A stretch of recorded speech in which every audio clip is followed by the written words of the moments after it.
السلام علیکم ورحمۃ اللہ وبرکاتہ۔ ان الحمد للہ نحمده ونستعینه ونستغفره ونعوذ باللہ من شرور انفسنا وسیئات اعمالنا، من يهده الله فلا مضل له ومن يضلل فلا هادي له، واشهد ان لا اله الا الله وحده لا شريك له، واشهد ان محمدا عبده ورسوله۔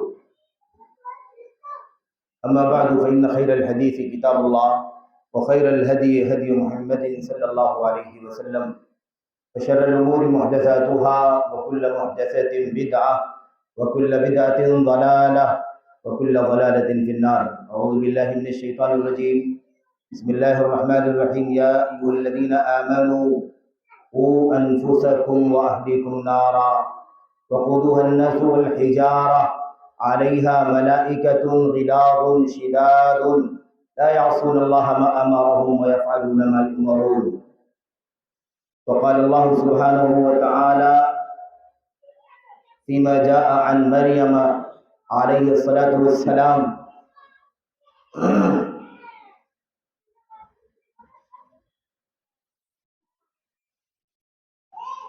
قال الله سبحانه وتعالى يا مريم لقد جئت شيئا فريا ما كان أبوك امرأ سوء وما كانت أمك بغيا۔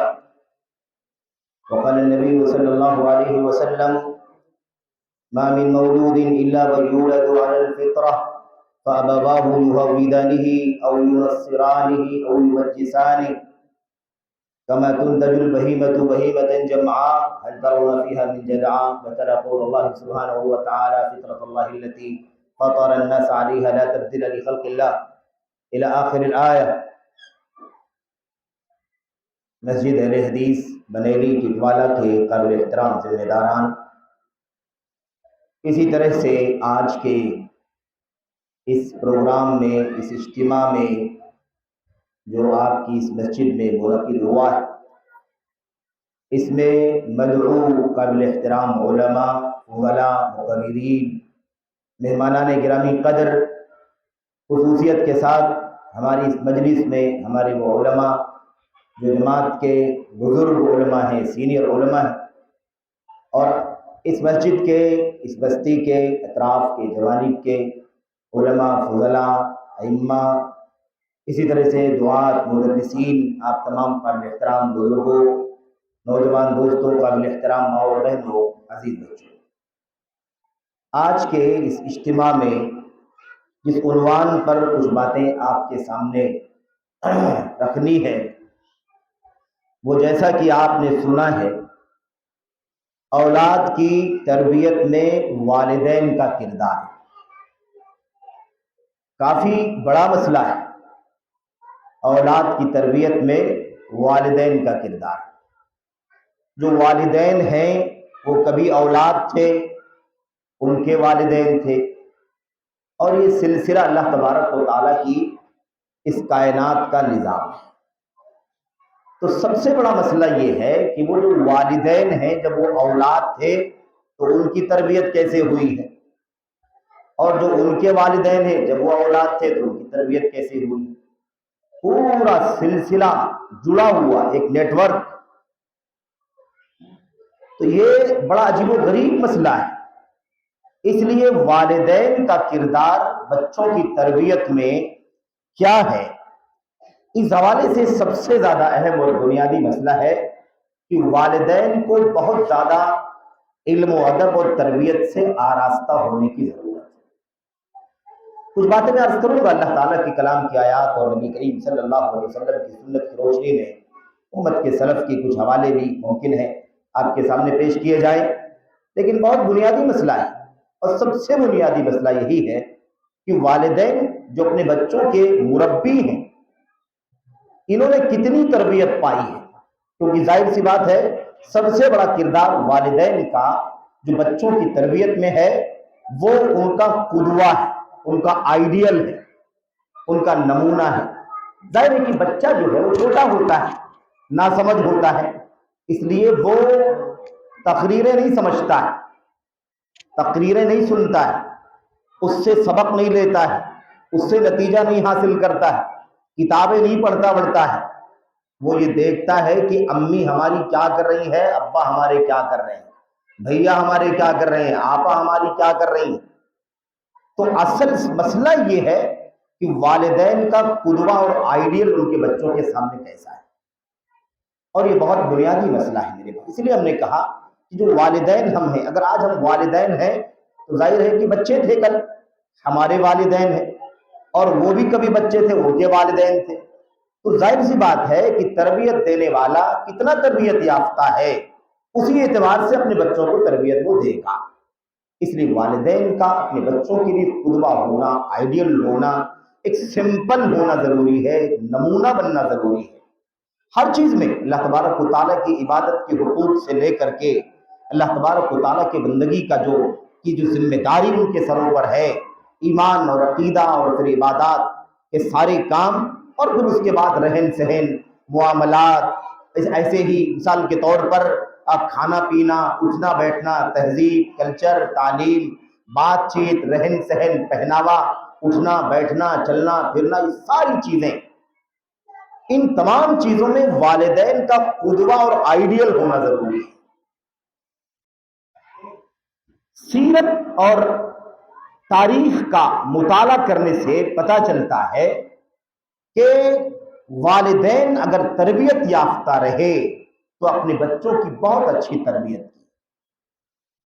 قرآن کریم کی آیت کریمہ سورہ بنی اسرائیل میں، اسراء میں کئی آیتوں میں اللہ تبارک و تعالیٰ نے حق کی توحید کے بعد والدین کا مقام جو بیان فرمایا، وَقَضَىٰ رَبُّكَ أَلَّا تَعْبُدُوا إِلَّا إِيَّاهُ، آگے چل کر کے اللہ تبارک و تعالیٰ فرماتا وَقُلْ رَبِّ ارْحَمْهُمَا كَمَا رَبَّيَانِي صَغِيرًا، اور کہو، دعا کرو اللہ تبارک و تعالیٰ سے، رَبِّ ارْحَمْهُمَا، میرے پروردگار تو ان دونوں پر رحم فرما، كَمَا رَبَّيَانِي صَغِيرًا، جیسے ان دونوں نے بچپن میں میری تربیت کی۔ تو تربیت کرنا ماں باپ کی ذمہ داریوں میں سے ہے، اس میں کوئی شک نہیں ہے، ماں باپ کی ذمہ داری ہے بچوں کی تربیت کرنا، ان کی ایمانی تربیت کرنا، ان کی تعبدی تربیت کرنا، ان کی اخلاقی تربیت کرنا، ان کی جسمانی تربیت کرنا، ان کی صحت کا خیال کرنا، ان کے کھانے پینے کا خیال کرنا، ان کے اٹھنے بیٹھنے کا خیال کرنا، ان کی زبان کا خیال کرنا، ان کی نگاہوں کو سنوارنا، ساری پہلوؤں پر والدین کی ذمہ داری ہے کہ اپنے بچوں کی تربیت کریں۔ تربیت کا مطلب یہ ہوتا ہے کہ انہیں اس سانچے میں ڈھالیں جو اللہ تبارک و تعالیٰ کی کتاب میں، نبی کریم صلی اللہ علیہ وسلم کی سنت میں اور امت کے خیر القرون کی سیرت کے اندر موجود ہے، اس میں ڈھالنا ضروری ہے۔ تو ظاہر سی بات ہے، ہم عرض کر رہا تھا میں کہ بچے جو ہے بچے ہوتے چھوٹے ہوتے ہیں، اور ظاہر سی بات ہے جب تک وہ چھوٹے ہیں تبھی تربیت کرنے کا وقت بھی ہے اور اسی وقت تربیت ممکن بھی ہوتی ہے۔ جب وہ نرم پودا ہوگا، جب وہ بہت زیادہ ملائم ہوگا، تب آپ اسے جس طرف چاہیں گے موڑ سکیں گے، جس طرف چاہیں گے آپ مائل کر سکیں گے، جس طرح سے آپ چاہیں گے اسے ڈھال سکیں گے، اسے گھما سکیں گے۔ اور جب وہ سخت ہو جائے گا تو پھر اسے ڈھالنا مشکل ہوگا، پھر ٹوٹنے کی نوبت آ جائے گی۔ اس لیے بچپن کا جو وقت ہوتا ہے وہی تربیت کا وقت ہوتا ہے۔ اگر اس وقت کو ہم نے غفلت میں گزار دیا، عدم اہتمام میں گزار دیا، غیر ذمہ دارانہ رویے میں گزار دیا، تو پھر اس کا مطلب یہ ہے کہ ہم نے اپنے بچوں کو ضائع کر دیا۔ کفا بالمرء اثما ان یضیع من یقول، اللہ کے نبی صلی اللہ علیہ وسلم نے فرمایا آدمی کے گنہگار ہونے کے لیے کافی ہے کہ جن کے کھانے پینے کی، غذا کی، خوراک کی ذمہ داری اللہ تبارک و تعالیٰ نے جس کے اوپر رکھی ہے وہ انہیں کو ضائع کر دے، ان کا خیال نہ کرے، تو بڑا خطرناک مسئلہ ہے۔ قرآن کریم کی آیتوں میں، نبی کریم صلی اللہ علیہ وسلم کی حدیث میں متعدد مثالیں ہیں، بہت ساری باتیں ہیں۔ اب سوال یہ پیدا ہوتا ہے کہ والدین ہی کو کیوں یاد کیا جا رہا ہے، والدین کا کردار کیوں مدرسے کا کردار نہیں ہے، کیوں سماج کے بزرگوں کا کردار نہیں ہے، کیوں نوجوانوں کا کردار نہیں ہے، کیوں چاچا اور دیگر رشتہ داروں کی ذمہ داری نہیں ہے تربیت میں؟ تو سب سے پہلے ماں باپ ہی کا نام لیا جاتا ہے۔ ظاہر سی بات ہے کہ ماں باپ اس لیے کہ انہی کے بیچ میں پیدا ہوا ہے بچہ انہی کے بیچ میں پیدا ہوا ہے، انہی کے بیچ میں جنم لیا ہے، انہی کے بیچ میں اس نے آنکھیں کھولا ہے۔ سب سے پہلا مدرسہ، سب سے پہلی تربیت گاہ، سب سے پہلی درس گاہ تو یہی ماں باپ ہی ہیں۔ ماں کی گود سب سے پہلی تربیت گاہ ہے۔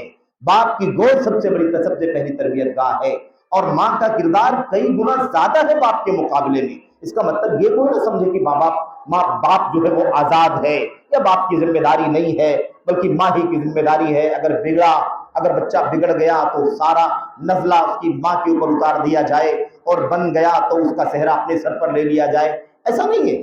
ماں کی باپ کی دونوں کی ذمہ داری ہے۔ بس یہ مسئلہ ہے کہ بچہ کیونکہ جب بالکل بچہ ہوتا ہے تو ماں سے زیادہ قریب ہوتا ہے، اور دوسری بات یہ ہے کہ باپ جو ہوتا ہے وہ ظاہر ہے کہ روزی روٹی اور غذا اور خوراک وغیرہ کے انتظام کے لیے دوڑ بھاگ کرتا ہے، محنت و مشقت کرتا ہے، گھر سے باہر زیادہ تر حصہ گزارتا ہے، تو ظاہری بات ہے کہ اتنا وقت تو بچوں کے بیچ میں نہیں رہتا جتنا وقت ماں رہتی ہے اپنے بچوں کے بیچ میں، یا جتنا وقت بچے اپنی ماں کے ساتھ میں رہتے ہیں۔ اس لیے بہرحال ماں کی ذمہ داری زیادہ ہے، لیکن باپ کی ذمہ داری اس اعتبار سے بہت زیادہ ہے کہ باپ سب کا سرپرست ہے، بچوں کا بھی سرپرست ہے۔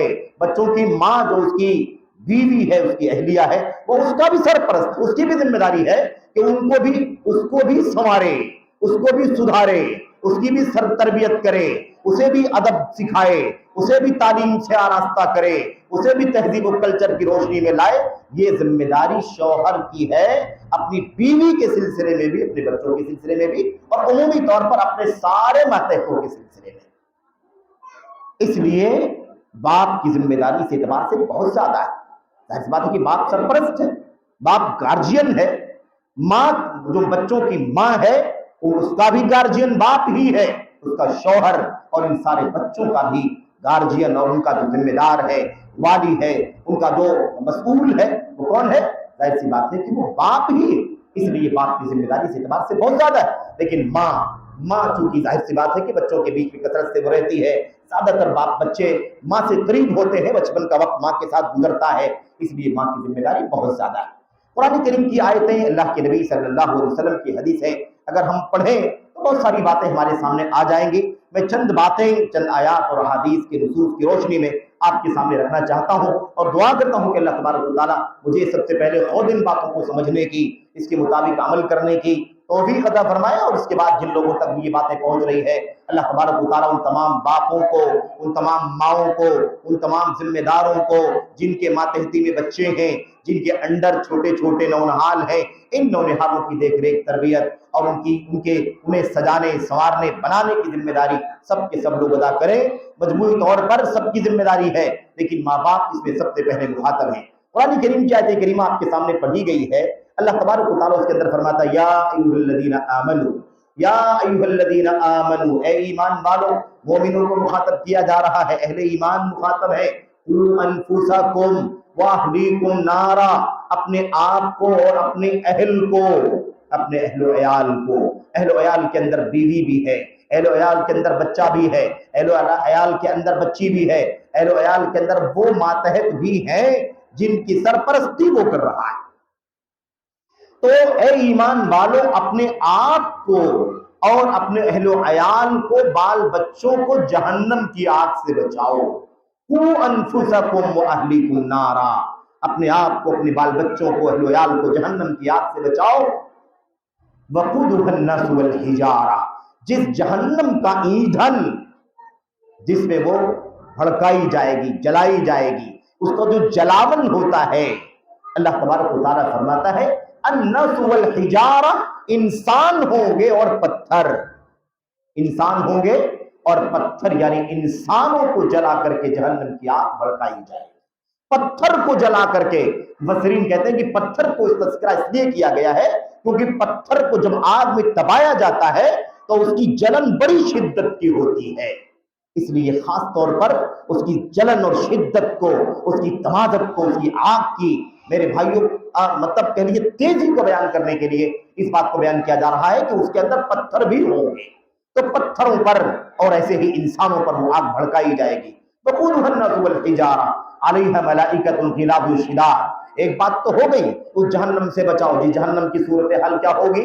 اسے جلانے کے لیے انسانوں کا استعمال ہوگا، اسے جلانے کے لیے پتھر کا استعمال ہوگا، اور اس کے بعد اس جہنم کے اوپر بہت ہی زیادہ سخت دل، سخت مزاج، میرے بھائیوں بے رحم فرشتے مقرر ہوں گے۔ علیہا ملائکۃ غلاظ شداد لا یعصون اللہ ما امرہم وہ اللہ تبارک و تعالیٰ کا جو حکم انہیں ملے گا اس کی نافرمانی نہیں کریں گے. وَيَفْعَلُونَ مَا يُؤْمَرُونَ، اور جن باتوں کا بھی انہیں اللہ تبارک و تعالیٰ کی طرف سے حکم دیا جائے گا اسے وہ کر گزریں گے.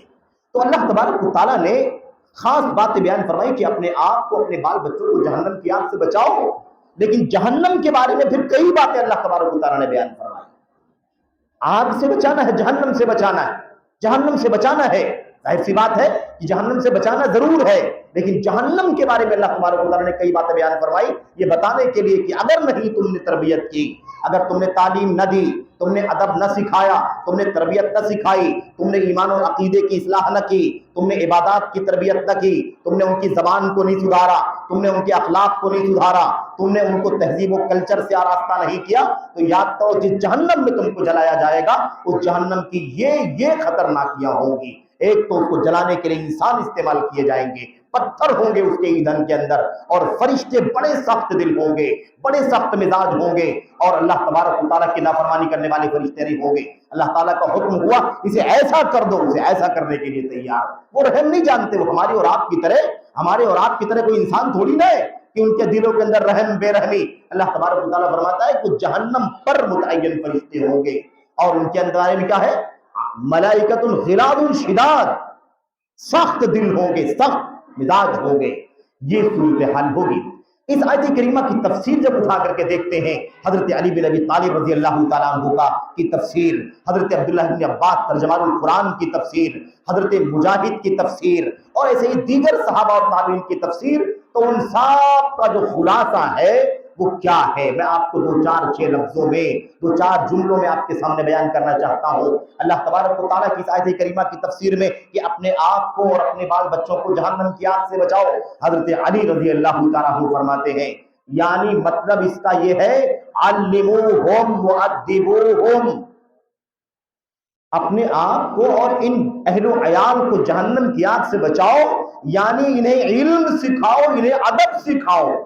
علم سکھاؤ گے، ادب سکھاؤ گے تو علم و ادب کی زندگی گزاریں گے، جنت میں داخل ہوں گے، جہنم سے بچ جائیں گے. آئی بات سمجھ میں کہ نہیں؟ تو جہنم سے بچانے کا حکم کس بات کا حکم ہے؟ جہنم کے اپنے آپ کو بھی بچاؤ اور اپنے بال بچوں کو بھی بچاؤ. کیا مطلب ہے اس کا؟ جہنم سے بچنے کے لیے علم آنا ضروری ہے، جہنم سے بچانے کے لیے تربیت کی ضرورت ہے، ادب کی ضرورت ہے، اخلاق کی ضرورت ہے، ایمان کی پابندی کی ضرورت ہے، عبادات کی ادائیگی کی ضرورت ہے، اللہ تبارک و تعالیٰ کے دیگر سارے حقوق اور بندگان کے سارے حقوق کی ادائیگی کی ضرورت ہے. تب جا کر کے انسان اپنے آپ کو بھی جہنم سے بچا سکے گا اور اپنے بال بچوں کو بھی جہنم کی آگ سے بچا سکے گا. سب سے بڑا کردار ماں باپ ہی کا ہے. یہی بنائے تو بنے اور یہی بگاڑ دے تو بگڑ جائے، یا یہی بنائے تو بن جائے اور یہی اگر بنانے کی فکر نہ کرے تو بچے بگڑ جائیں. اس کی سب سے بڑی دلیل نبی محترم صلی اللہ علیہ وسلم کی حدیث، صحیح بخاری وغیرہ کی روایت، مسلم وغیرہ کی روایت. اللہ کے نبی صلی اللہ علیہ وسلم نے فرمایا ما من مولود الا یولد علی الفطرہ، جتنے بھی بچے پیدا ہوتے ہیں سارے بچے پیدا ہوتے ہیں فطرت پر جنم لیتے ہیں. فطرت پر کا مطلب کیا ہے؟ فطرت کا مطلب یہ ہے کہ پیدائشی طور پر ان کے مزاج میں، ان کے عقل میں، ان کے دل میں، ان کے دماغ میں، ان کے سینے میں کوئی کفر نہیں ہوتا، کوئی شرک نہیں ہوتا، کوئی بدعقیدگی نہیں ہوتی، بلکہ ان کو اگر انہیں اصل پیدائش پر چھوڑ دیا جائے تو وہ اللہ تبارک و تعالیٰ کو پہچاننے والے بنیں گے، وہ اللہ تبارک و تعالیٰ کی معرفت رکھنے والے بنیں گے، وہ اللہ ہی کو خالق سمجھیں گے، اللہ ہی کو مالک سمجھیں گے، اللہ ہی کو مدبر و منتظم سمجھیں گے، اور پھر نتیجتاً وہ اسی رب ذوالجلال کی، اسی خالق و مالک اور اسی مدبر و منتظم کی عبادت کریں گے، پرستش کریں گے، اسی کے بارے میں سمجھیں گے کہ جب یہ اوپر آسمان کی چھت اور نیچے زمین کی سطح دکھائی دے رہی ہے، یہ سب کا سب پیدا کرنے والا ایک ہے، تو یہ سر بھی اسی کے سامنے جھکنا چاہیے، یہ ہاتھ بھی اسی کے سامنے اٹھنا چاہیے، یہ مناجات بھی اسی سے ہونی چاہیے. یہ ساری عبادتیں، ساری بندگیاں اسی رب ذوالجلال کا حق ہے. اس بات کو فطری طور پر، نیچرل طور پر سمجھے گا.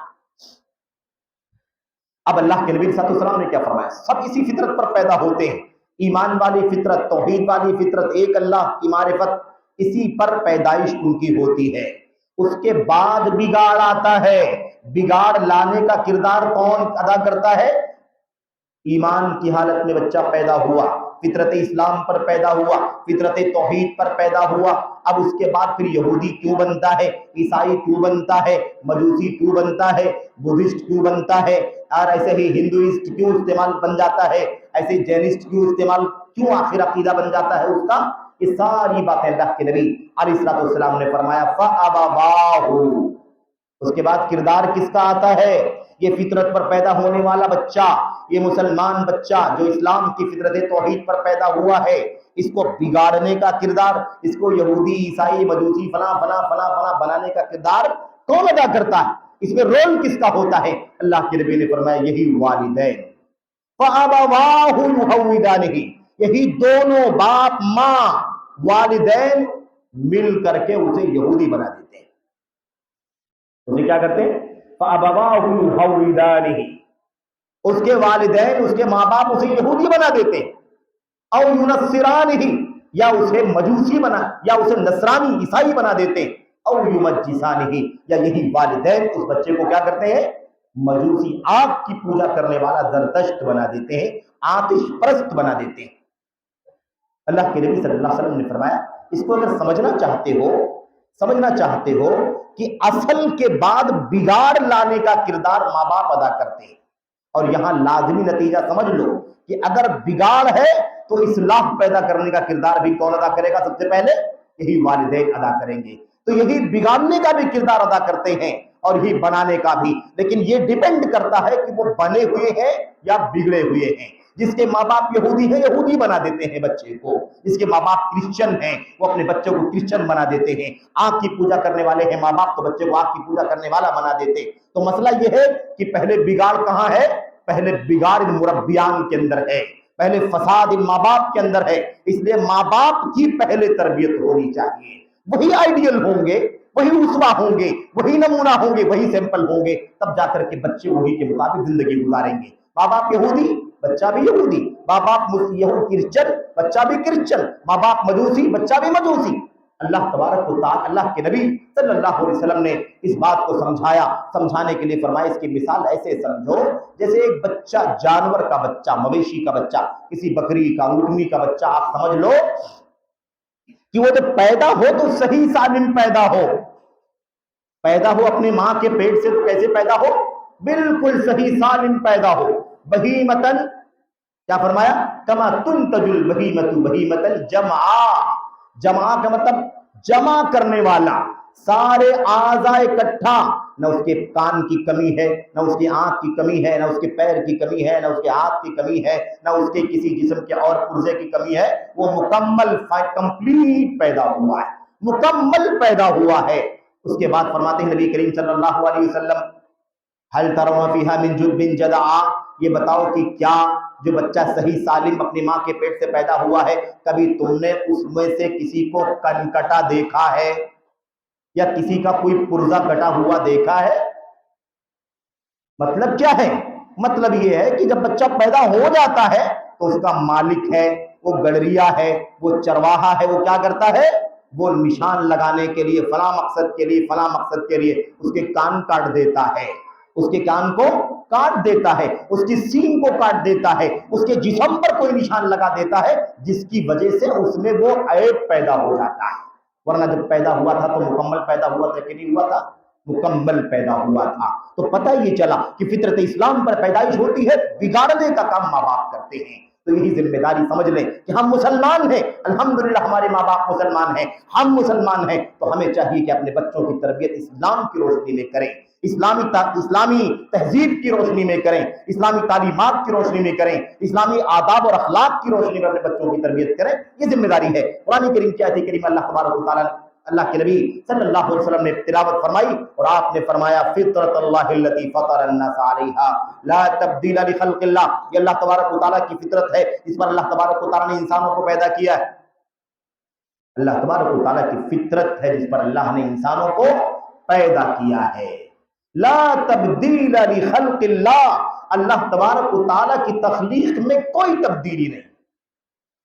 یعنی بگاڑنے کا کام یہ لوگ کرتے ہیں، والدین. تو آپ نے دیکھا یہودی بنانے کا کردار ماں باپ نے کیا، مجوسی بنانے کا کردار ماں باپ نے، عیسائی بنانے کا کردار ماں باپ نے۔ یہاں یہ پیغام ہے کہ ماں باپ کی ذمہ داری بہت بڑی ہے، ماں باپ کی ذمہ داری تربیت کی، تعلیم کی، تادیب کی، اخلاق سکھانے کی سب سے بڑی ہے۔ اگر یہ اپنی ذمہ داری ادا نہ کریں تو بہت ساری مشکلات کھڑی ہو جائیں گی۔ اچھا بہرحال آیت کریمہ کی تفسیر پر بات چل رہی تھی، اس آیت کریمہ کی تفسیر میں علی بن ابی طالب نے کیا کہا، اَيَعَلِّمُوهُمْ وَأَدِّبُوهُمْ، یعنی ان بال بچوں کو علم سکھاؤ، ادب سکھاؤ، تاکہ یہ جانے کی جنت کا راستہ کیا ہے، جانے کی جہنم کا راستہ کیا ہے، اللہ کی رضا کا راستہ کیا ہے، اللہ کی ناراضگی کا راستہ کیا ہے، تاکہ اس کے مطابق عمل کریں اور پھر جہنم سے بچ جائیں اور جنت کے مستحق بن جائیں۔ ایسے ہی اگر آپ دیکھیں ابن عباس کی تفسیر، حضرت مجاہد کی تفسیر، حضرت قتادہ کی تفسیر، تو آپ کو ملے گا کہ وہ کہتے ہیں کہ آیت کریمہ کا معنی یہ ہے کہ تم خود اللہ تبارک و تعالیٰ کی تقوی کی زندگی گزارو اور اپنے بچوں کو بھی تقوی کی وصیت کرو، اپنے بچوں کو بھی تقوی کی راہ دکھاؤ۔ تقوی نام ہے سارے دین پر چلنے کا، جن باتوں کے کرنے کا اللہ تعالیٰ نے حکم دیا ہے۔ تقوی نام ہے ان تمام باتوں سے، تمام گناہوں سے اپنے آپ کو بچانے کا، جن سے اللہ تبارک و تعالیٰ نے اپنی کتاب میں اور نبی کریم صلی اللہ علیہ وسلم نے اپنی سنت میں منع فرمایا ہے۔ یہ ہے تقوی، فعل المأمورات و ترک المنکرات محظورات، یہ ہے تقوی کی جامع تعریف، جسے پورا کا پورا دین اسلام شامل ہے۔ پھر اس کے بعد تقوی کی الگ الگ جزوی تفسیریں بھی ہیں کہ تقوی کے معنی گناہ سے بچنے کے ہوتے ہیں، تقوی کے معنی شرک سے بچنے کے ہوتے ہیں، تقوی کے معنی بدعت سے بچنے کے بھی ہوتے وغیرہ، لیکن تقوی کا جامع مفہوم کیا ہے؟ پورا کا پورا دین اسلام اسے برتا جائے، جو کرنے کے کام ہے اسے کیا جائے، جو بچنے کی چیزیں ہیں اس سے بچا جائے۔ یہ ہے اللہ تبارک و تعالیٰ کے کلام اور نبی کے فرمان میں تقوی کا معنی۔ تو خلاصہ کلام کیا نکلا کہ یہ ہے یہ ہے صحابہ کرام اور تابعین کی تفسیروں کا خلاصہ، جو انہوں نے کہا ہے۔ اور بھی چند باتیں اس حوالے سے کہی ہیں، جس کا نتیجہ گھوم پھر کر کے یہی ہوتا ہے کہ خود اپنی اصلاح کرو، اپنے آپ کو جنت کی راہ پر ڈالو، اپنے آپ کو جہنم کی راہ سے بچاؤ، اور اسی پر اپنے بچوں کی بھی تربیت کرو، تاکہ وہ بھی جنت سے اپنے آپ کو جنت کے اپنے آپ کو مستحق بنا لیں اور اپنے آپ کو جہنم سے نجات دلانے کا حقدار بنا سکیں۔ یہ سب سے بڑی ذمہ داری ہے میرے بھائیوں، میرے بزرگوں۔ اس حوالے سے بہت ساری آیتیں اور بھی ہیں، جسے عام طور پر مفسرین نے، ایسے ہی شارحین حدیث نے اس حوالے سے ذکر کیا ہے۔ خلاصہ کلام کیا ہے میرے بھائیوں؟ خلاصہ کلام یہ ہے کہ یہ بچوں کی تربیت کا کام بہت بڑی ذمہ داری کا کام ہے، اور یہ کام ہمیشہ بڑا اہم رہا ہے۔ لیکن جب جب فتنے بہت زیادہ بڑھتے ہیں، جب جب مسائل زیادہ کھڑے ہو جاتے ہیں، جب جب تاریکیاں بہت زیادہ بڑھ جاتی ہیں، جب جب بچوں کو برگلانے کی چیزیں، بہکانے کی چیزیں، ان کے عقیدے کو، ان کے ایمان کو، ان کی عبادات کو، ان کے اخلاق کو بگاڑنے کے اسلحے، ان کو بگاڑنے کے ہتھ کنڈے، ان کو بگاڑنے کی سازشیں بہت زیادہ ہو جاتی ہیں، تو تربیت کی ذمہ داری اور زیادہ بڑھ جاتی ہے، تربیت کی ذمہ داری اور زیادہ بڑھ جاتی ہے۔ اس لیے اس بات کو اچھی طرح سے سمجھ کر کے رکھو میرے بھائیوں، میرے بزرگوں۔ اگر ہم نے اپنی ذمہ داری نہ سمجھی تو یاد رکھو کہ یہ بچے کل ہمارے لیے مصیبت کا ذریعہ تو بنیں گے ہی، لیکن قوم کے لیے بھی درد سر بن جائیں گے۔ اور کل قیامت کے دن اللہ تبارک و تعالیٰ نے جو فرمایا جہنم کی آگ سے بچاؤ، پھر یہ جہنم کا ایندھن نہ بن جائیں، جہنم کا ایندھن نہ بن جائیں۔ میرے بھائیوں، یہ ذمہ داری ہماری ہے۔ آئیے ذرا دیکھتے ہیں کہ کس طرح سے اللہ تبارک و تعالیٰ کی کلام کے اندر یہ ذمہ داری سمجھائی گئی۔ والدین کی تربیت میں، والدین کی ذمہ داری بچوں کی تربیت میں پہلے اسی نقطے کی اہمیت سمجھنا ہے، پھر اس کے بعد چند مثالیں میں آپ کو پیش کروں گا۔ احادیث یہ دیکھو عقیدے کی اصلاح کا کام کیا، یہ دیکھو عبادات کی اصلاح کا کام کیا، یہ دیکھو اخلاق کی اصلاح کا کام کیا، یہ دیکھو لباس کی اصلاح کا کام کیا، یہ دیکھو تہذیب و کلچر کی اصلاح کا کام کیا۔ وہ چند مثالیں آپ کے سامنے آئیں گی۔ پہلے ہمیں یہ دیکھنا ہے کہ ماں باپ کی صلاح سے بچوں کی صلاح، اور ماں باپ کے فساد سے بچوں کا فساد لازم آتا ہے۔ یہ نقطہ اچھی طرح سے سمجھ لو۔ حضرت مریم علیہ السلام کے واقعے میں اللہ تبارک و تعالیٰ نے ارشاد فرمایا ہے، اس مسئلے کو سمجھایا جب وہ حضرت میرے بھائیوں مریم علیہ السلام حاملہ ہو گئی اور ان کے بطن میں حضرت مسیح علیہ السلام تھے، اور جب یہ چیز پھیلی، پتا چلا علاقے میں، قوم کے اندر تذکرہ ہو گیا، تو حیران ہو گئے کہ کس طرح سے یہ کام کر ڈالا، کیسے اس کی یہ حاملہ ہو گئی، اور کس طرح سے اس نے پوری قوم کی ناک کٹا دی، باپ دادے پرکھے اور پورے خانوادے کا نام ڈبا دیا اس خاتون نے۔ اس پوری نسل میں نہ اس کا باپ گندا آدمی تھا نہ اس کی ماں گندی آدمی تھی، گندی خاتون تھی، تو بھلا کیسے اس نے یہ قدم اٹھا لیا، کیسے بچہ ہو گیا، کیسے حاملہ ہو گئی؟ تو یہ نقطہ اچھی طرح سے سمجھنے کی ضرورت ہے۔ ما کان ابوک امرأ سوء وما کانت امک بغیہ، اے مریم کہ تم نے کیا کر ڈالا، لقد جئت شیئا فریہ، بہت گھناؤنی چیز کر ڈالا تم نے، بہت گندی چیز تم نے کر ڈالا، ایک الزام کی چیز ہے، تہمت کی چیز ہے، بدکاری کا مسئلہ لازم آتا ہے تمہارے ساتھ میں، کیسے بچہ ہو گیا؟ ما کان ابوک امرأ سوء، تمہارا باپ برا آدمی نہیں تھا، کبھی نہیں سنا کہ تمہارے باپ نے کوئی بدکاری کی ہو، زناکاری کی ہو، فحشکاری کی ہو، بے حیائی کا کوئی کام کیا ہو، تمہارا باپ برا آدمی نہیں تھا۔ وما کانت امک بغیہ، اور تمہاری ماں بھی فاحشہ نہیں تھی، تو تم کیسے بری ہو گئی؟ پتہ چلا کہ نہیں پتہ چلا کہ ماں کا کردار بڑا اہم ہے، باپ کا کردار بڑا اہم ہے، اسی لیے اللہ تبارک و تعالیٰ نے ان کی اس بات کو نقل کیا۔ وہ زمانہ ہمیں نہیں معلوم کتنا پرانا زمانہ ہے نا، یا اخت ہارون ما کان ابوک امرأ سوء، اے ہارون کی بہن، یہ وہ ہارون علیہ السلام نہیں، حضرت موسیٰ کے بھائی، حضرت موسیٰ کے بھائی موسیٰ بن عمران، ہارون بن عمران یہ نہیں ہے، یہ ہارون کسی نیک اور صالح آدمی کا نام ہے، اور ان کا نام بھی حضرت ہارون ہی کے نام پر رکھا ہوا تھا۔ تفسیر میں لکھنے مفسرین نے تفسیروں میں لکھا ہے ایک نیک آدمی کی بہن جس کا نام کیا تھا؟ ہارون تھا، کیونکہ حضرت ہارون علیہ السلام جو موسیٰ کے بھائی ہیں اور یہ حضرت مریم، دونوں کے بیچ میں کافی فاصلہ ہے، قرون، کئی صدیاں، اس لیے کوئی شبہ نہیں ہونا چاہیے کہ حضرت ہارون علیہ السلام کی بیوی ہے نا، بہن ہے، ایسی کوئی بات نہیں۔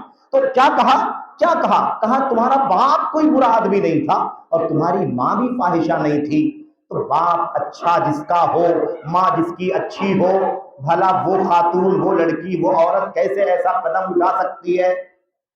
مطلب کیا نکلا؟ مطلب یہ نکلا کہ ماں باپ برے ہو تب تو سمجھ میں آتا ہے کہ بچہ برا ہو جائے، ماں باپ برے ہو اگر تو سمجھ میں آتا ہے کہ بچہ کیا ہو جائے گا؟ برا ہوگا، لیکن تمہاری ماں اچھی، تمہارا باپ اچھا، تو تم نے یہ قدم کیسے اٹھا لیا، تم نے کام کیسے کر دیا؟ لیکن ظاہر سی بات ہے کہ حقیقت کون جانتا ہے؟ ظاہر سی بات ہے کہ حضرت مریم علیہ السلام اللہ تبارک و تعالیٰ کے لفظ کن سے حاملہ ہوئی، کن بکلمۃ منہ اسمہ المسیح ابن مریم، اللہ تبارک و تعالیٰ کی جانب سے کلمہ کن ہو جا، اسی کے ذریعے سے حضرت مریم حاملہ ہو گئی تھی۔ حضرت مسیح ابن مریم جو تھے عیسیٰ علیہ السلام، یہ کن نہیں تھے، بلکہ کن جو اللہ تعالیٰ کا حکم تھا اس کے نتیجے میں پیدا ہوئے تھے۔ اب یہ اور بات ہے کہ ظالموں نے، قرآن کریم کے ساتھ کھلواڑ کرنے والوں نے اس معجزے کا بھی انکار کر ڈالا ہے، اور سر سید احمد خان جس کا منکرین سنت میں ایک نام ہے، اس شخص نے اپنی تفسیر لکھی اور تفسیر کے اندر باقاعدہ لکھا صراحت کے ساتھ کہ حضرت مریم جو حاملہ ہوئی تھی وہ اپنے شوہر کے نطفے سے حاملہ ہوئی تھی، ان کا شوہر تھا، شادی ان کی ہوئی تھی، ان کا شوہر تھا اور اس کا نام یوسف بتایا ہے۔ اتنا عظیم الشان معجزہ اللہ تبارک و تعالیٰ نے اس کو ذکر کیا، ایک بار نہیں کئی بار قرآن کریم کے اندر۔ نبی کریم صلی اللہ علیہ وسلم نے بھی اپنی سنت میں کئی جگہوں پر ذکر فرمایا، لیکن ظالموں نے ایسے ہی کھلواڑ کیا۔ یہ سب عقلانیوں کا ٹولہ ہے، نیچریوں کا ٹولہ ہے، جنہوں نے امت کو گمراہ کرنے کا بیڑا اٹھا رکھا ہے۔ لوگ سرسید ڈے تو مناتے ہیں، بڑے شان و شوکت سے مناتے ہیں، لیکن یہ نہیں سمجھتے ہیں کہ اس کے پیچھے کم سے کم یہ سوچنے کی بھی ضرورت ہے کہ ہم جب ڈے منائیں گے تو لوگ یہ نہیں سمجھیں گے کہ اس آدمی کا عقیدہ بھی فاسد ہے، پھر اس کی ساری کتابیں پڑھو، اس کی ساری تحریروں کو مطالعہ کرو، اس کی ساری سوچ اور فکر کو نوجوانوں کے اندر ڈالنے کی کوشش کرو، یہ سارا ماحول بگڑ جائے گا کہ نہیں بگڑ جائے۔ لیکن بہرحال کہنے کا مطلب یہ ہے کہ ایک نہیں ایسے تو 50 معجزات کا انکار کیا قرآن کریم کے اندر۔ میرے بھائیوں، کھلی تحریفات اس آدمی نے کی، تفسیر لکھا۔ آپ بتائیے جس آدمی کا علوم شریعت کا بیک گراؤنڈ نہ ہو، قرآن کریم سے، سنت سے، عربی زبان سے، علوم شریعت سے کوئی لینا دینا نہ ہو، وہ آدمی مطالعہ کر کے، اسٹڈی کر کے بھلا کتنا قرآن کریم کے اور اللہ کے دین کی خدمت کر سکتا ہے، اور عقل پرستی کی بنیاد پر پورے قرآن کریم کے معجزات کا کھلواڑ کر ڈالا۔ حضرت موسیٰ علیہ السلام کا معجزہ جو پانی پر چل کر کے خشکی، پانی کو اللہ تبارک و تعالیٰ نے کھڑا کر دیا اور راستہ بنا دیا خشکی کا۔ حضرت موسیٰ علیہ السلام ان کی قوم پار ہو گئی، اور فرعون سب کے سب کیا ہو گئے؟ غرقاب ہو گئے۔ اس کا بھی منکر ہے۔ میرے بھائیو، نماز کا مذاق اڑایا، حج کا مذاق اڑایا، خانہ کعبہ کا مذاق اڑایا، مختلف طواف کا مذاق اڑایا، قرآن کریم کی تفسیر کا نام لے کر کے پورے دین کا، پوری شریعت کا، سارے مسلمہ عقائد کا میرے بھائیو تلاؤ کر ڈالا، کھلواڑ کر ڈالا۔ بہرحال یہ تو بات جملے معترضہ کے طور پر آ گئی۔ خلاصہ کلام کیا ہے؟ خلاصہ کلام یہ ہے کہ ماں باپ کا کردار بہت بڑا ہے، اور یہی بات آپ دیکھیے حضرت موسیٰ اور خضر علیہ السلام کے واقعے میں آپ دیکھیے، وہ جو دیوار کا مسئلہ تھا نا، جو یتیم بچوں کی دیوار تھی، اس کے اندر کیا کہا گیا ہے؟ وَكَانَ أَبُوهُمَا صَالِحًا۔ دو جو یتیم بچے تھے ان دونوں کے بارے میں اللہ نے کیا فرمایا؟ وَكَانَ أَبُوهُمَا صَالِحًا۔ ان دونوں یتیم بچوں کا باپ نیک تھا۔ کیا ضرورت تھی بتانے کی نیک تھا یا بد تھا؟ کردار ہے، بتایا جا رہا کہ وہ جو بچے یتیم تھے ان کا باپ نیک تھا، وہ بچے بھی اچھے باپ کے تھے۔ باپ کی نیکی کا کردار، باپ کی نیکی کا اثر ہوتا ہے بچوں کے اوپر۔ باپ صحیح عقیدے کا، بچے صحیح عقیدے کے۔ باپ عبادت کا پابند، بچے میرے بھائیوں عبادات کے پابند۔ ماں کا صحیح عقیدہ، بچوں کا صحیح عقیدہ۔ ماں عبادات کی، نیکیوں کی، نماز روزے کی پابند، بچے اور بچیاں بھی نیکیوں کے پابند۔ اور اگر ماں باپ اچھے نہ ہوں، ماں باپ کی زندگی میں نماز نہ ہو، ماں باپ کی زبان اچھی نہ ہو، ماں باپ جھوٹ بولتے ہوں، ماں باپ خیانت کرتے ہوں، ماں باپ بد اخلاقی کرتے ہوں، بچوں کو صحیح تعلیم تربیت نہ دیتے ہوں، خود بھی آزاد زندگی گزارتے ہوں، تو بھلا بتاؤ کہ بچوں کی تربیت کیسی ہو سکتی ہے؟ سب سے بڑا جو المیہ ہے وہ یہی المیہ ہے، ماں کا کردار۔ ماں تو مدرسہ ہے، ماں تو تربیت گاہ ہے، ماں تو یونیورسٹی ہے تربیت کے لیے۔ الام مدرسۃ اذا اعددتها اعددت شعبا طیب الاعراق۔ کسی عربی شاعر نے کہا تھا ماں جو ہوتی ہے نا، ماں ایک خاتون، وہ تو ایک مدرسہ ہے۔ مدرسہ شرط یہ ہے کہ اسے تم صحیح معنوں میں تیار کرو۔ صحیح معنوں میں اگر تم نے ماں کو تیار کر ڈالا تو ایک مدرسہ تیار کر ڈالا، اور اس کے نتیجے میں ایک پوری آبادی کی اصلاح ہو جائے گی۔ اس لیے ماں کا کردار بڑا عظیم الشان ہے، بڑا عظیم الشان کردار ہے۔ اسی لیے ماں کی اصلاح بہت زیادہ ضروری ہے۔ تربیت کرنے والوں کی تربیت پہلے ہونی چاہیے۔ باپ تربیت یافتہ ہو تو بچوں کی تربیت کرے گا، ماں تربیت یافتہ ہو تو بچوں کی تربیت کرے گی۔ اگر ماں باپ خود تربیت کے محتاج ہوں تو بھلا بتائیے کہ کہاں تربیت کرے؟ اسی لیے نبی کریم صلی اللہ علیہ وسلم کی ایسی بھی بہت ساری روایتیں موجود ہیں جن میں نبی کریم صلی اللہ علیہ وسلم نے گھروں میں جا کر کے خواتین کی اصلاح فرمائی، کیونکہ ان کی اصلاح پر بچوں کی اصلاح، ان کی تربیت پر بچوں کی تربیت، ان کی بھلائی میں بچوں کی بھلائی، ان کے فساد میں بچوں کا فساد لازم آتا ہے۔ میرے بھائی، حضرت عبداللہ بن عامر، روایت ابو داؤد وغیرہ کی صحیح روایت ہے، حسن درجے کی روایت ہے، مسند احمد بن حنبل وغیرہ کے اندر موجود ہے۔ حضرت عبداللہ بن عامر رضی اللہ تعالیٰ عنہ بیان فرماتے ہیں، کہتے ہیں نبی کریم صلی اللہ علیہ وسلم میرے گھر تشریف لائے اور گھر میں آ کر کے بیٹھے ہوئے تھے، اور میں چھوٹا سا بچہ تھا۔ میں اپنی ماں سے کہا میں نے کہ امی میں کھیلنے کے لیے جانا چاہتا ہوں، میں کھیلنے کے لیے جانا چاہتا ہوں۔ ماں نے کہا بیٹے سنو، تعال ہاتھ اوتی، ادھر آؤ ادھر آؤ، کہاں جا رہے ہو؟ آؤ تم کو میں دیتی ہوں۔ عام طور پر مائیں بلا لیتی ہیں نا بچوں کو پھسلانے کے لیے، بولا اے بچہ ادھر آ، بیٹا ادھر آ، تم کو میں کچھ دے رہی ہوں کھانے کے لیے، آؤ تم کو کچھ دیتی ہوں۔ اور وہ بچہ جب اندر آتا ہے اور کہتا امی دو، تو بیٹا کچھ نہیں ہے، پھر شام کو دے دوں گی، صبح دے دوں گی، اور پھر وہ ہیلے بہانے کر کے اس کو پھسلا دیتی۔ یہ بہت عام ہے اپنے یہاں۔ میرے بھائیو، آپ دیکھیے یہ تربیت کا یہ نمونہ نبی کریم صلی اللہ علیہ وسلم گھر کے اندر موجود ہے۔ عبداللہ بن عامر کو ماں نے، جب وہ بچہ کھیلنے کے لیے جانے لگا، عبداللہ بن عامر، تو ماں نے بلایا تعال ہاتھ اوتی، آؤ آؤ سنو میں تم کو دیتی ہوں۔ ابھی وہ آئے تھے ہی، آ ہی رہے تھے، حضرت رسول کریم صلی اللہ علیہ وسلم نے فوراً پوچھا مَلَّذِي تُرِيدِينَ أَن تُعْطِيهِ، کیا دینا چاہ رہی ہو؟ بلا رہی ہو عبداللہ کو، اپنے بچے کو، کہ آؤ دیتی ہوں، مجھے بتاؤ کہ دینا کیا ہے تمہیں، کیا دینے کے لیے بلا رہی ہو؟ تو انہوں نے کہا اُعطیہ تمرن، اللہ کے نبی میرے پاس کھجور ہے، وہ آئے گا تو میں کھجور اس کو دوں گی کھانے کی۔ اللہ کے نبی نے فرمایا کہاں ہے؟ کھجور دکھایا گیا، کھجور دینے کے لیے بلا رہی۔ اللہ کے نبی صلی اللہ علیہ وسلم نے فرمایا اگر تم نے اس کے خلاف کیا ہوتا، یعنی اگر تم نے کچھ دینے کے لیے تمہارے پاس کچھ نہ ہوتا اور تم نے یوں ہی بلایا ہوتا، کتبت علیک کذبہ، تو تمہارے نام پر ایک جھوٹ نوٹ کر دیا جاتا۔ یعنی مطلب یہ ہے کہ ماں کو بھی تربیت کی ضرورت ہے۔ اگر ماں جھوٹ بولے گی تو بچے کی تربیت بتاؤ کس پر ہوگی؟ جھوٹ پر ہوگی، سچائی پر ہوگی؟ وہی تو بچہ سے ہم نے شروع میں کہا کہ بچہ لکھنا پڑھنا نہیں جانتا، وہ تقریریں نہیں سنتا، وہ لیکچر نہیں جانتا، وہ ان نگاہوں سے آپ کو دیکھتا ہے، وہی سیکھتا ہے۔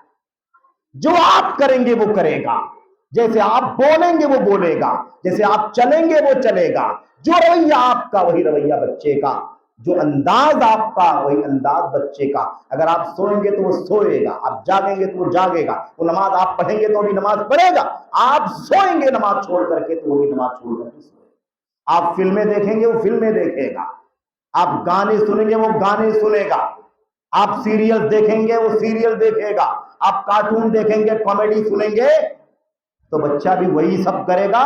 کوئی لمبی چوڑی توقع رکھنے کی جھوٹی ضرورت نہیں۔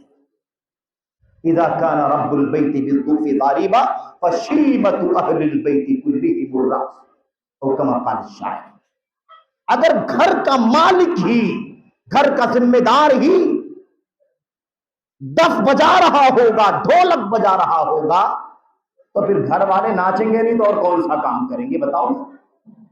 اس لیے یہ بالکل فضول سی بات ہے کہ ہمارا کردار، ہمارا رویہ برابر نہ ہو اور ہم توقع کر کے بیٹھے رہیں کہ ہمارا بچہ ولی بن جائے گا، ہمارا بچہ نیک اور صالح بن جائے گا، ہماری بچی صالحہ بن جائے گی۔ یہ جھوٹی بات ہے۔ کوئی معجزہ، کوئی کرامت ہو جائے وہ اللہ تبارک و تعالیٰ کے ہاتھ میں ہے، لیکن جو تربیت کا اصول بتلاتا ہے وہ یہ بتلاتا ہے کہ تربیت دینے والوں کو آئیڈیل بننے کی ضرورت ہے۔ اسی طرح سے میرے بھائیو، نبی کریم صلی اللہ علیہ وسلم حضرت ام سلمہ رضی اللہ تعالیٰ عنہ کے گھر تشریف لائے، یعنی ان کے کمرے میں تشریف لائے، اور آپ بیٹھے ہوئے تھے۔ ایک ہجڑا، کون؟ ایک مخنث ہجڑا جس کو ہم کہتے ہیں نا، وہ بھی گھر کے اندر بیٹھا ہوا تھا۔ اچھا، چونکہ مخنث جو ہجڑے ہوتے ہیں ان کے اندر چونکہ نسوانیت اور مردانگی کا دونوں اثر ہوتا ہے، لیکن کبھی نسوانیت غالب ہوتی ہے اور کبھی مردانگی کا پہلو غالب ہوتا ہے۔ محسوس یہ کرتے تھے کہ وہ اس کے اندر نسوانیت کا پہلو ہے، یعنی زنانہ پن ہے، عورتوں والا پہلو ہے، اور وہ اس طرح سے وہ آ کر کے بیٹھتا چلا جاتا ہے۔ ہوا یہ کہ ایک بار نبی کریم صلی اللہ علیہ وسلم ام سلمہ کے گھر تشریف لائے اور آپ بیٹھے، آپ داخل ہوئے تو دیکھا کہ وہ جو ہیت نام کا، اس کا نام کیا تھا؟ اس کا نام ہیت تھا۔ ہیت نام کا مخنث جو تھا وہ کچھ باتیں کر رہا تھا، اور باتیں کرتے کرتے ایک عجیب و غریب بات بولنے لگا۔ ایک عجیب و غریب بات بولنے لگا۔ کیا کہا اس نے؟ کہنے لگا کہ دیکھو کل طائف کی جنگ ہونے والی ہے۔ لوگوں سے کہنے لگا، جو لوگ گھر کے اندر اور بھی تھے، ام سلمہ کے بھائی وغیرہ تھے، کہا جو کل طائف کی جنگ ہونے والی ہے نا، اگر تمہیں فتح ملی، اگر طائف پر جھنڈا تمہارا لہرایا تو طائف کی وہ غیلان کی بیٹی نہ چھوڑنا۔ غیلان کی بیٹی ہے اور وہ ایسی ہے اور وہ فلاں ہے اور فلاں ہے، اس کا حلیہ بتانے لگا ہے نا، اس کا وضع قطع، اس کا جسم اور اس کا تراش، اس کی تراش خراش بتلانے لگا۔ فعلیکم بابنۃ غیلان، غیلان کی بیٹی کو نہیں چھوڑنا، فتح ہو جائے گا جب طائف تو سارا تمہارے ہاتھ میں آ جائے گا، مرد بھی سب کے سب کیا ہو جائیں گے؟ تمہارے غلام بن جائیں گے، اور عورتیں بھی، لڑکیاں بھی کیا ہو جائیں گی؟ سب کی سب باندھی بن جائیں گی۔ تو غیلان کی بیٹی کو خاص طور پر دھیان رکھنا، اسے تو ضرور ہے نا اپنے قابو میں کر لینا۔ نبی کریم صلی اللہ علیہ وسلم نے یہ بات سنی تو آپ نے محسوس کیا، اچھا میں تو سمجھتا تھا کہ اس کی تو خاتون کا پہلو، عورت کا زنانہ پن غالب ہے اس کے اندر، لیکن یہ بدبخت اس کے اندر شہوت پائی جاتی ہے۔ آپ نے فوراً جھڑک کر کے اسے نکالا، اخرجوا، اسے نکالو باہر، اور اللہ کے نبی نے فرمایا لا يدخلن علیکم ھذا، یہ بدبخت کبھی تمہارے گھر میں دوبارہ آنے نہ پائے۔ کیوں معلوم آپ کو؟ ماحول خراب کرے گا نہیں خراب کرے گا، اور جب اسی ماحول میں رہ کر کے گھر کی عورتیں بگڑیں گی تو گھر کے بچے بگڑیں گے کہ نہیں بگڑیں گے؟ تو یہ بہت ضروری ہے۔ بات یہ کرنی ہے کہ والدین کا کردار بچوں کی تربیت میں کیا ہے، لیکن مسئلہ یہ کہ ماں باپ خالی یہی سننا چاہتے ہیں کہ ہمیں کرنا کیا چاہیے، بچوں کے سلسلے میں ہمیں کیا کرنا چاہیے، وہ یہ نہیں جاننا چاہتے کہ ہمیں خود کیا کرنا چاہیے۔ اس لیے یاد رکھیں کہ سب سے پہلے تربیت سے پہلے خود تربیت کرنے کی ضرورت ہے۔ تربیت کرنے سے پہلے تربیت یافتہ ہونا ضروری ہے۔ مربی کو پہلے مربع ہونے کی ضرورت ہے۔ تربیت آ جائے گی، تربیت میں ڈھل جاؤ گے تو تربیت کر سکو گے۔ ورنہ عام طور پر دیکھو میرے بھائیوں، محلے کی مسجدیں ہوتی ہیں، محلے کی مسجدیں اور مسلمانوں کی بستی ہوتی ہے۔ اگر مسلمانوں کا 10% حصہ نماز کے لیے اتر جایا کرے فجر کی نماز میں، تو کئی مسجدوں میں نماز پڑھنے کی جگہ نہ ملے، لیکن مسجدیں ویران پڑی رہتی ہیں، اذان کی آوازیں ان کے کانوں تک ٹکراتی ہیں، لیکن شیطان پیشاب کر کر کے ان کے کانوں میں جاتا، اٹھتے نہیں، فجر کے لیے نہیں اٹھتے۔ اور اس کے بعد جب 8 بجتا ہے، بچے کی کلاس کا ٹائم آتا ہے، اسکول جانا ہے، ایگزام دینا ہے، جاب کرنا ہے، تو پورے طور پر ماں باپ دونوں الرٹ ہو جاتے ہیں، اسکول کا ٹائم ہو گیا، جاب کا ٹائم ہو گیا، سویا پڑا ہوا ہے۔ لا حول ولا قوت الا باللہ۔ تمہیں دنیا کی فکر لگی ہوئی ہے اور فجر کی نماز چھوڑ کر کے تم بھی سو رہے، تمہارا بچہ بھی سو رہا ہے۔ اللہ کے ہاں کیا جواب دو گے؟ قوا انفسکم واہلیکم نارا، بچاؤ اپنے آپ کو جہنم کی آگ سے، اور اپنے بچوں کو، اپنے اہل و عیال کو جہنم کی آگ سے بچاؤ۔ میرے بھائیوں، غور کرنے کی بات ہے، غور کرنے کی بات ہے کہ اس طرح تربیت نہیں ہو سکتی، تربیت نہیں ہو سکتی کہ ہم نماز نہ پڑھیں اور بچے کو نمازی دیکھنا چاہیے، ہم گانے، فلمیں اور ساری بے حیائی کے کام کریں، سنیں، دیکھیں اور سمجھیں کہ ہمارا بچہ بڑا پارسا اور متقی بن جائے گا، ہماری بچی بڑی نیک اور صالحہ بن جائے گی۔ یاد رکھو، ایسا عام طور پر ممکن نہیں ہے۔ اس لیے یہ ذمہ داری اچھی طرح سے پلے باندھ لو۔ قدوہ، آئیڈیل، نمونہ، آپ کو نمونہ بننا ہوگا، آپ کو قائد بننا ہوگا، آپ کو سیمپل بن کے دکھانا ہوگا، تب جا کر کے آپ کے بچے آپ کے رہن سہن، آپ کے رویے اور آپ کی ایک ایک ادا کو دیکھ کر کے اپنی اصلاح کریں گے، اسی رنگ میں رنگیں گے، اسی چال ڈھال میں ڈھلیں گے جو تم سے دیکھیں گے۔ یہ سب سے بڑی ذمہ داری ہماری اور آپ کی۔ میرے بھائیوں، نبی کریم صلی اللہ علیہ وسلم نے بڑی ساری تعلیمات ہمیں دی ہیں بچوں کی تربیت کے حوالے سے۔ بچوں کی ایمانی تربیت ہماری ذمہ داری ہے، بچوں کے عبادات کی اصلاح کرنا، عبادات کی پابندی کروانا، نمازی بنانا، روزے دار بنانا اور دیگر ساری عبادات کی عادت ڈالنا، ان کو سجانا سنوارنا، یہ ہماری ذمہ داری ہے۔ اخلاق سدھارنا ہماری ذمہ داری ہے، کھانے پینے کے آداب بھی سکھانا ہماری ذمہ داری ہے، لباس اور پہناوے کے آداب سکھانا ہماری ذمہ داری ہے، چلنے پھرنے کے آداب سکھانا ہماری ذمہ داری ہے، بولنے چالے کے آداب سکھانا ہماری ذمہ داری ہے۔ یہ ساری تربیت کی ذمہ داریاں کس کی ہے؟ ماں باپ کی سب سے پہلی ذمہ داری ہے۔ وہ مدرسہ بعد میں، مولوی صاحب بعد میں، حافظ جی بعد میں، پہلے ماں باپ تمہاری ذمہ داری ہے۔ عام طور پر ماں باپ سوچتے ہیں کہ اگر 1 سال کی عمر سے ہی کہیں ایڈمیشن ہوتا تو اس بچے کو لے جا کر کے ایڈمیشن کرا دیتے۔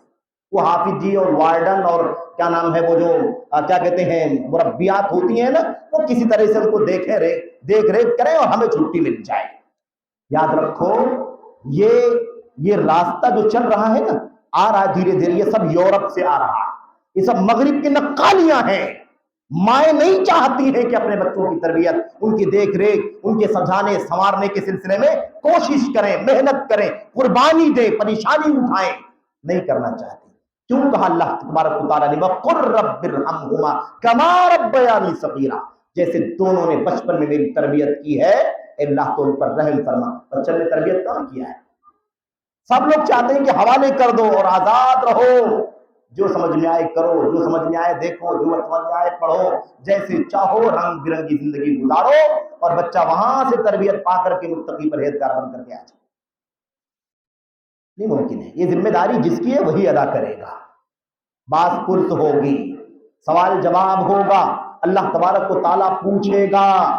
یہ بچے ہماری گردنوں میں امانت ہیں، اللہ تبارک و تعالیٰ پوچھے گا یہ امانت تھی، اس کی ذمہ داری سنبھالا یا نہیں سنبھالا، تادی ادب سکھایا نہیں سکھایا، تعلیم دی نہیں دی، کیا کیا تم نے، کیا تم نے؟ اللہ کے نبی صلی اللہ علیہ وسلم عبداللہ بن عباس کو تربیت دیتے تھے کہ نہیں دیتے؟ عبداللہ چھوٹے سے بچے، چچا زاد بھائی، بچے صغار صحابہ میں سے ہیں عمر کے حساب سے، لیکن ترجمان القرآن ہے، یا غلام، بچے